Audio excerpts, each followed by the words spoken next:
Junior NTR గారి గురించి మనందరికీ తెలిసిందే. ఇంకా తను 'త్రిబుల్ ఆర్' సినిమాతో ఆస్కార్ అవార్డు తీసుకొని రాష్ట్ర వ్యాప్తంగా గుర్తింపు తెచ్చుకున్నారు.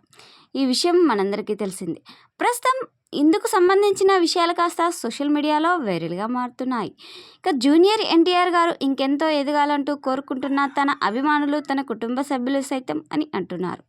అయితే మరి ఇక జూనియర్ ఎన్టీఆర్ గారు మాత్రం తన షూటింగ్ పరంగా ఎంత బిజీగా ఉన్నా కానీ తన ఫ్యామిలీ విషయానికి వస్తే మాత్రం తన ఫ్యామిలీతో ఎంతో టైం స్పెండ్ చేస్తూ తన ఫ్యామిలీ బాగోగులు చూసుకుంటూ, ఇక తన తల్లి శాలిని గారి విషయానికి వస్తే మాత్రం తన తల్లి ఆరోగ్యం గురించి తెలుసుకుంటూ తన తల్లిని ఎంతో ఆనందంగా చూసుకోవడం తనకు ఇష్టం. జూనియర్ ఎన్టీఆర్ గారు అంటే తన అభిమానులు ఎంతో హ్యాపీ అవుతారు.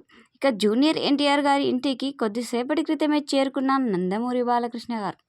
ఇక జూనియర్ ఎన్టీఆర్ గారు తన ఫ్యామిలీతో ఆనందంగా ఉండడం చూసిన నందమూరి బాలకృష్ణ గారు ఎంతో హ్యాపీ అయ్యారు. ఇక తన ఫ్యామిలీ బాగోగులు తెలుసుకుంటూ ఇక జూనియర్ ఎన్టీఆర్ గారితో మాట్లాడుతున్న నందమూరి బాలకృష్ణ గారు అని అంటున్నారు. ప్రస్తుతం ఇందుకు సంబంధించిన విషయాలు కాస్త సోషల్ మీడియాలో వైరల్గా